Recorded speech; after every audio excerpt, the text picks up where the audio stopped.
Good day everyone, I am Princess Alvina de Vera and I am going to tackle the impact of transnational media on cultural hybridity. In media and communication research, the main question is, have transnational media made cultures across the globe hybrid by bringing into their midst foreign cultural elements, or have cultures always been to some extent hybrid, meaning that transnational mass media only strengthened on already existing conditions? The question of whether transnational media have created hybrid cultures by introducing foreign elements, or if cultures have always been hybrid, is complex and unresolved. There isn't enough empirical research on media and hybridity to give a final answer.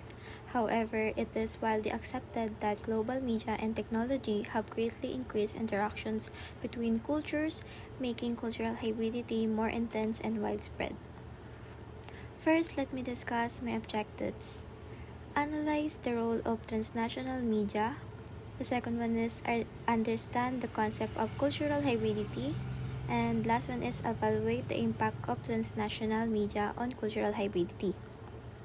Today's lesson, we will cover defining the definition of transnational media, cultural hybridity, and impact of transnational media on cultural hybridity. So, what is transnational media? Transnational media is defined as communication, information, or entertainment that crosses international borders without the regulatory constraints normally associated with electronic media. Here are the examples of transnational media. By providing people around the globe with similar media, radio, TV, and movies, books, etc., we are exposed and experience the same culture of this media. Just as McDonald's, there are restaurants for different cultures, so it is the transnational media corporations. Next is the cultural hybridity. Cultural hybridity refers to the blending and merging of cultural elements from different traditions, resulting in new cultural forms. It is a dynamic process shaped by globalization, migration, and advance in communication, which leads to the creation of hybrid identities and practices. Let me give an example of cultural hybridity. One of the most obvious examples of hybrid culture is the United States of America. And according to Peter Burke, Cultural Hybridity, 2009, the process of hybridization and globalization are interconnected. Hybridization involves artifacts, examples, architectures, arts, literature. The culture of the Philippines is a mixture of cultures of the East and West.